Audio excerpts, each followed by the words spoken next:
What I would say, though, is that, at least in Britain, there have been some consequences to people involved with Epstein. Andrew Mountbatten-Williams has had his privileges stripped. I think American congressmen and American generally should probably focus on the Americans that are involved in the situation and let us deal with our end of the bargain. Hi everyone, Niall here, host of This Is Why, and as I sit down to record this, the King is busy packing his bags for a state visit to the USA. He's got his passport ready, his travel pillow is on standby, he's even been briefed by the government. So, what could possibly go wrong? Prince Harry decided to have a pop at the president whilst he was off on one of his not a royal visits, this time to Ukraine.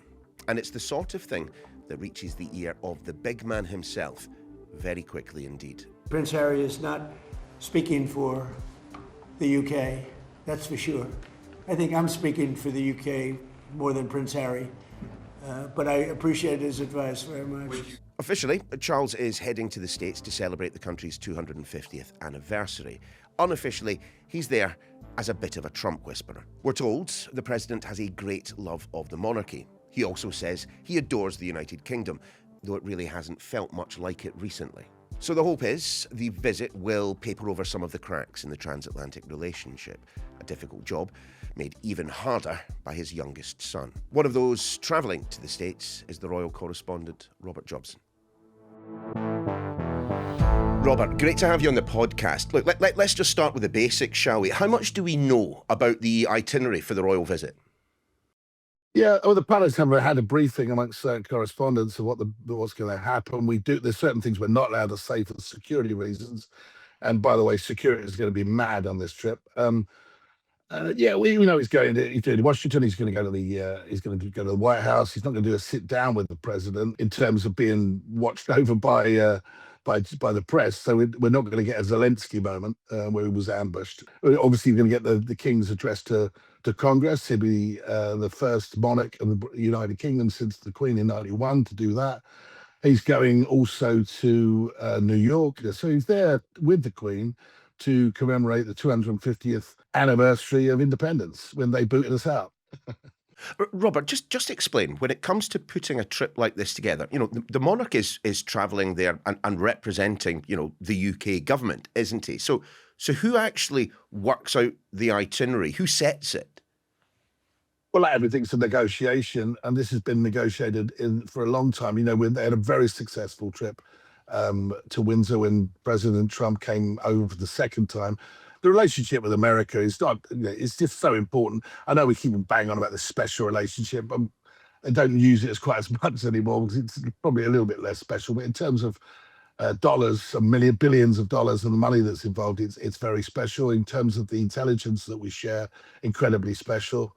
In terms of the familial ties that we share and the language we share, it's important. It's an important visit, this, and it's very important for the King to go over there as our most important envoy that we have. It is a political visit. It is a soft power diplomacy at its height. The King, after all, is somebody that has been doing this in the sort of number two role for quite some time. He knows how these things operate. And he does it very well behind closed doors. He's a very respected man. And I think that the president will respect his visit and actually will warmly welcome him and not embarrass him. A lot of the events that are taking place are big set-piece events. You've already mentioned this will be the second time a British monarch has addressed Congress after his mother back in 1991, I think you said. When it comes to that sort of speech, what is the tone that we should expect to be adopted by the King? What topics do you assume that we will be hearing from him opine on? Things have changed so much in the last... Well, certainly since the Americans and Israeli war against Iran has changed. So that it's going to be, obviously a lot of people are going to be involved in that for the Foreign Office. And I think the King will have an input actually as well. He will want to make sure that he emphasises the success stories between us. From the Beatles, the Rolling Stones, I'm sure they'll get a mention. I'm sure that the incredible collaboration of the Allies during the Second World War. We've had a special relationship. It's not always been that nice. You know, we had a war 250 years ago. That's what we're going to mark. And even in between, we burnt down the White House when we went back. So it's not always been such a lovely relationship. But in terms of money, yeah, it's very, very important. What then is the significance of the meeting between the King and the President happening behind closed doors? Is it just simply so to avoid the possibility of, as you mentioned before, one of those Zelensky moments? Yeah, I think that the King wouldn't get involved in the Zelensky moment, nor should he. There's no way they could allow Trump and more likely Vance to ambush our head of state. It's just not going to happen. But more importantly, the King is one of the most, I think, respected figures, particularly in the Arab world. And he's very experienced on the world stage, wants to be able to speak as plainly and openly and as warmly with Donald Trump as he possibly can. And he'll emphasize things that they'll have a conversation. That conversation will be frank, and I don't think it'll be in any way aggressive. I think that anyone who's spent any time speaking with the King, and I'm lucky enough to have had a conversation about 30 minutes with him privately on a plane, and it was one-to-one. And the man is incredibly funny, incredibly clever, and informed, and will speak frankly to you, but also charmingly. So at the end of the day, they're going to have a conversation with, well, it may not change Mr. Trump's view on anything, but it might, and you never know. And having the King's input, where he's respected in the Arab world particularly, is important, in my opinion.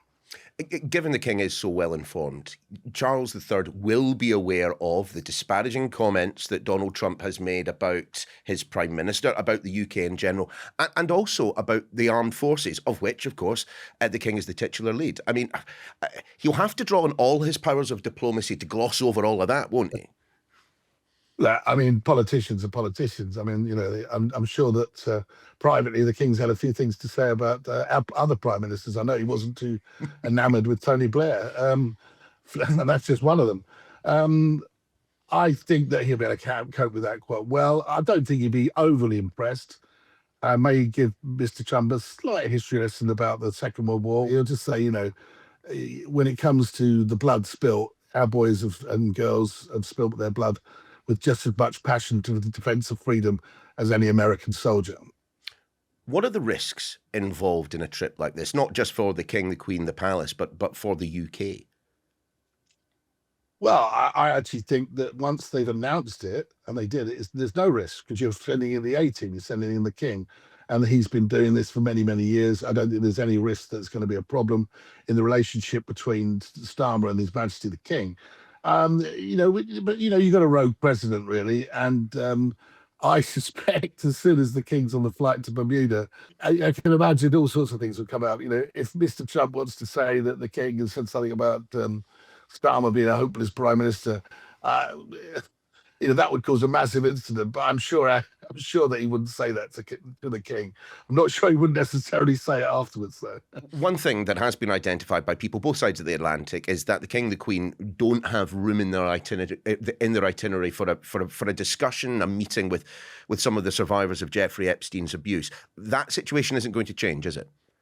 Yeah, that's not going to change, Neil. But to be fair, I don't think it can change, because there's ongoing investigations, and it would really muddy the waters about what is actually this trip's about in terms of the special relationship between Britain and America. But look, I think there's a lot of sympathies, particularly for the Queen, who's campaigned tirelessly about abuse, particularly of domestic abuse of women. So look, I think that if they could, they would, but they simply can't do it. There's investigations going on. I would stress also, of course, that I know that there'll be the media over there will be pushing this one, pressing this button, because it's going to get a lot of traction, and so are the congressmen involved in the whole shebang. But I don't think it's going to change. In fact, it's not going to change. And what I would say, though, is that, at least in Britain, there have been some consequences to people involved with Epstein. We've got one woman in America, Ghislaine Maxwell, who's in prison. Andrew Mountbatten-Williams has had his privileges stripped. And Peter Mandelson, there's been consequences to his association with Epstein. I think American congressmen and American generally should probably focus on the Americans that are involved in this situation and let us deal with our end of the bargain. Given the stated purpose of this trip, 250th anniversary of the United States of America, I can see why, the King, the Queen would wish to be there during this time. But look, that Trump visit to the United Kingdom seemingly only happened, 5 minutes ago. There has been a lot of tension existing between the Oval Office and Downing Street. I mean, how close to this trip getting cancelled did we get? Did we get at all close to it? I don't think so. I think that it was always going to happen. It is the King's role. It's what his job is, really. I mean, I think that there's been a lot of senior people, I mean, me too, actually, thinking that they shouldn't. Well, this is before it was announced. The Dinwiddie brothers, they don't agree on much, but they agreed that he shouldn't send the King. And there's another media people like Jeremy Vine, I think he said they shouldn't send him. But the reality is, once you've announced it, you're going, and that's all there is to it. And the only danger I can see is if Trump doesn't toe the line or pay due respect to our constitutional monarch and starts, or even attacks our armed forces. But is he going to do that in front of the King? I don't think so. So what does a successful royal trip to the United States look like? What does the King and Queen have to have achieved for it to be considered a success? Well, we'll have to wait and see what the president says in his speech, what the King says in his speech. I'm really interested in that. I think that the fact that the King is addressing Congress, first time a monarch's done that since 91, and it's a historical moment. I think that is a major success. My feeling is to make it a success is that you've cooled the tension between Starmer and President Trump, and that the lines of communication are well and truly open. What do you make of Donald Trump's fascination, naked fascination, I would say, with the royal family? Well, Donald Trump's mum was half Scottish. She went to America when she was about 16 and got a job and came back and went out again and married Donald Trump's father. But she was a very interesting lady. And I think that there must have something must have of her Scottish roots must have rubbed off on the Donald, because he's got golf courses in Scotland.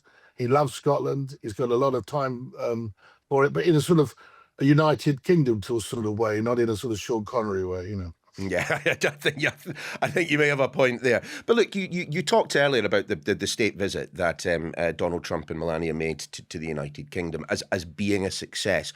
Why was it a success? What role did Charles play in it being a success? And what do we know about what happened when the cameras weren't pointed directly at them? The president spoke glowingly about it, publicly spoke glowingly about it. He spoke about how important it was to him and to the respect that he was shown, and in doing so, showing great respect to the American people. I think the role of, we shouldn't underestimate the role of our wonderful gem in our royal family, Catherine, Her Royal Highness, the Princess of Wales, who sat next to Trump and would have charmed his socks off.